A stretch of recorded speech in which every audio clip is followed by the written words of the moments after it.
fight two wars at the same time. On one hand, obviously there's tremendous amount of liquidity in the markets, and he's worried about inflation and about basically markets running too high, right? And at the same time, he may basically cripple the economy, right? If he does too many rate hikes, or if he does it too quickly, he may cripple the economy. And that is not an easy decision. Again, his decision impacts 80% of world trade, because 80% of world trade is denominated in US dollars, so it impacts every country in the world, every company in the world, and at least half of the population in the world, right? So this is not just Americans, and what does it cost us to buy milk or groceries, right? So the issue at hand is really, is Jerome Powell here to fight inflation? Is Jerome Powell here to continue growing the economy and make sure that we get through this COVID and everything else without any scratches? So, and we don't really know. We don't know how far he's going to go. And because of that, we don't know when he's going to stop raising rates and how much he needs to buy back of that liquidity. The $8 trillion that the Fed has on its balance sheet that's probably going to need to sell. How fast? When are you going to stop selling it? And basically, what is the impact on our economy as they put more and more and more of this unwinding of the tapering that they've done over the last few years. So it's a very complicated question, and again, everybody's trying to position their assets based on how fast and how long. Like right now, basically, the message we got yesterday is that they're going to go fast and they're going to go hard. That's why everybody's worried. Well, I know that you said that there's significant impact on the crypto market, actually all markets. But I want to bring up this chart that shows the Bitcoin price versus the hash rate. In the past, it had a close correlation. So ever since November of last year, we've seen a divergence. So the hash rate has continued to go up while Bitcoin has gone up. Now, the way I'm interpreting it is that one of two ways. One is that the hash rate is no longer relevant as a predictor of price, even as a quantitative indicator, if there's stronger forces like the Fed. Or the second way to interpret it is that this ideology won't last. Bitcoin is really undervalued for a long story. How would you see it? Yeah, so the first drop that you're seeing there correlates to the shutdown in China. Basically, China expelled all the miners. Right.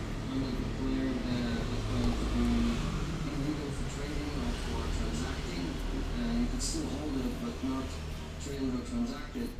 And basically, that's why you had both the drop in hash rate and the drop in price, because a lot of miners and others just started dumping into the market, and that's when we held at that $30,000 level, $29,700, something like that. And I think it was on the show, there was a lot of shows talking about us not going lower because there's a lot of strong support there, and so on. Now you see again the second divergence, but this time the divergence is that hash rate continues to go up because it is profitable for most miners to mine Bitcoin even at $35,000. But at the same time, the price of Bitcoin is dropping, right? So the hash rate going up has everything to do with how many machines and how many people are mining, and nothing to do with price action of the Fed or anything else. So Celsius, for example, is a very large miner, tens of thousands of machines, and again, as long as it's profitable for us, we'll continue mining. If it's not profitable, we're going to shut down and reduce the hash rate. Well, one asset that has done well, regardless of the Fed, this year actually is gold. Gold has not traveled, it's actually come 2% beginning of the year, but relative to the other assets that we talked about, the stocks or Bitcoin, it's outperformed so far. So why do you think the Fed's more or less hawkish tone hasn't really damaged gold performance? You would think that with rising interest rates, with the expectation of rising interest rates, gold will sell up. Hasn't done that.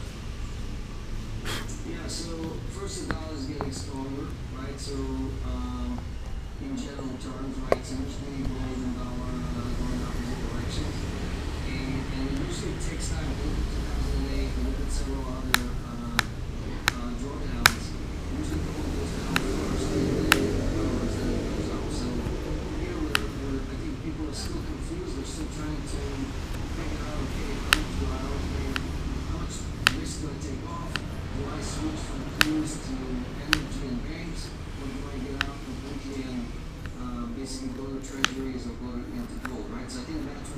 still taking place.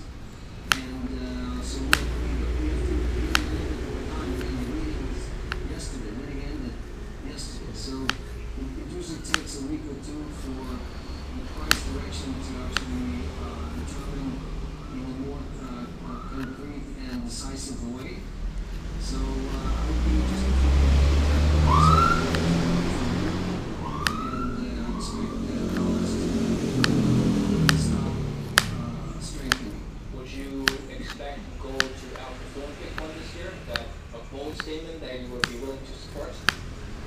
So most people who have gold already have their allocations. The people who basically give to their children or whatever, a lot of younger people basically sell their gold and switch to other assets. So net, gold is just not adding enough new users, unlike Bitcoin, right? Which is adding millions, tens of millions of users every month.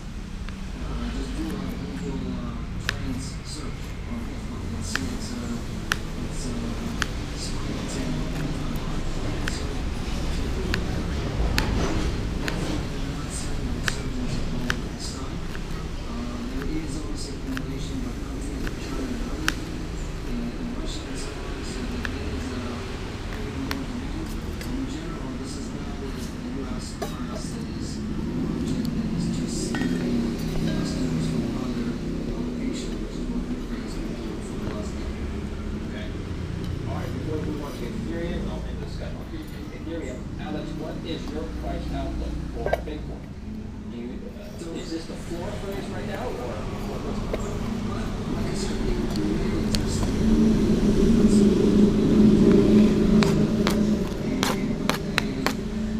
if Bitcoin does what it did last time, it should go at least 300% up from here.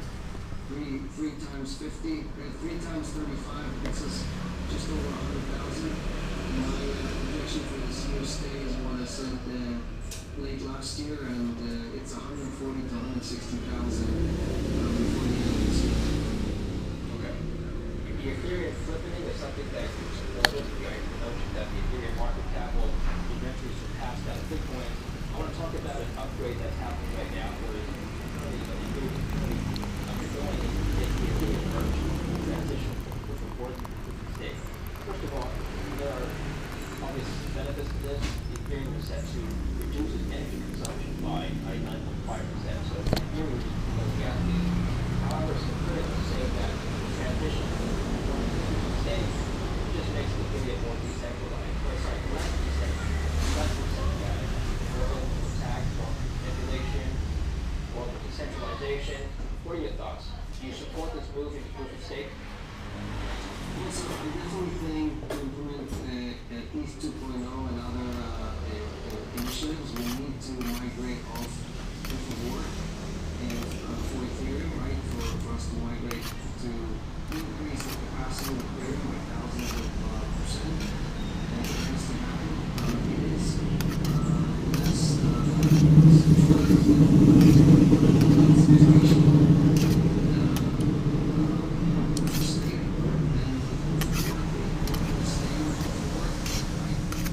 but I think all that has been tested, not just by Ethereum, but also other chains. So the risk here that something bad is going to happen is probably very, very low. And we're seeing transactions on Ethereum went as high as $200 or $300. And obviously, this is during the DeFi boom and NFT boom. Now it's down, volumes are down. And for us to be able to really scale up and for Ethereum to surpass Bitcoin in its market cap, as we talked about, we need to increase the capacity of Ethereum, at least 1,000x, right? So, and for that to happen, we have to migrate to this new architecture that Vitalik and thousands of engineers have been working on for the last 2 years. And what is the end result in pricing? So, again, there is a lot of Ethereum that is locked up. The largest address in Ethereum is all the assets that are locked up, waiting for ETH2.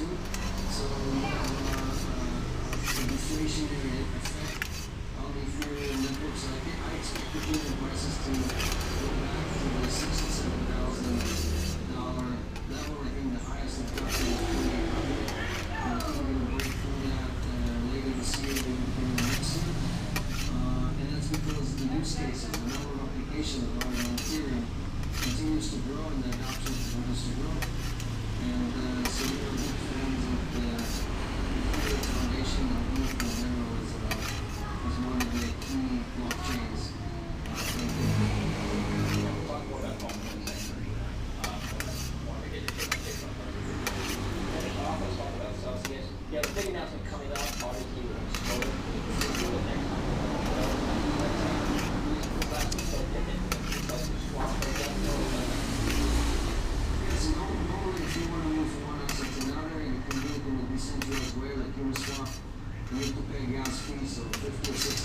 just to get in.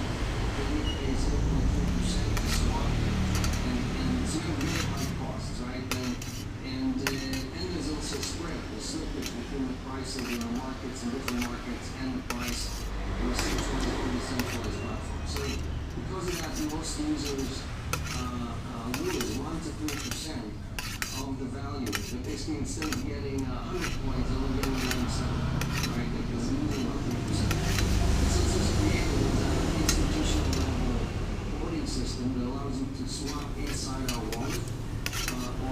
And basically what that gives you is no spread, no fees, institutional level quotes, and instant execution, right? So it's more independent sources that basically compare us to dozen platforms and solution. And Celsius Swap came out the number one, meaning lowest fee, zero fees, and we came out with the most